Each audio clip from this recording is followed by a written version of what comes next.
নীলফামারীর সৈয়দপুর শহরের বসবাসরত ১২৫০ জন হতদরিদ্র পরিবারের মাঝে পবিত্র রমজান উপলক্ষে খাদ্য সামগ্রী বিতরণ করা হয়েছে। ওবার্ট কানাডা এর অর্থায়নে সিপিইউ ফাউন্ডেশনের বাস্তবায়নে বায়োকোট প্রজেক্টের আওতাধীন এই খাদ্য বিতরণ কর্মসূচি অনুষ্ঠিত হয়। বিতরণ অনুষ্ঠানের প্রধান অতিথি হিসেবে উপস্থিত ছিলেন সৈয়দপুর উপজেলার সমাজসেবা কর্মকর্তা নূর মোহাম্মদ। প্রধান অতিথির বক্তব্যে বলেন, পবিত্র রমজান মাসে অসহায় ও দরিদ্র মানুষের পাশে দাঁড়ানো একটি মহৎ ও মানবিক উদ্যোগ। আজকে আমরা রমজান উপলক্ষে খাদ্যবস্ত্র বিতরণ করছি ১২৫০ পরিবারকে। আজকে সৈয়দপুরে নিরীহ পরিবারগুলোর মাঝে ১২৫০টি পরিবারের মাঝে আজকে খাদ্য বস্তা বিতরণ করা হচ্ছে।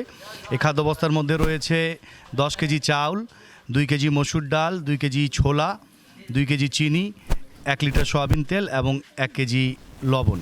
তিনি এ ধরনের কার্যক্রমের জন্য সংশ্লিষ্ট প্রতিষ্ঠানগুলোর প্রতি আন্তরিক ধন্যবাদ ও কৃতজ্ঞতা প্রকাশ করেন।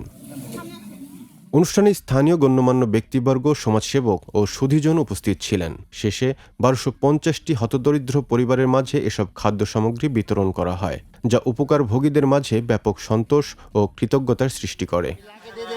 চিনি, লবণ সম্পূর্ণ রমজান মাসে যা খাওয়ার পণ্য লাগে সম্পূর্ণ দেওয়া হয় প্রত্যেক বছরে।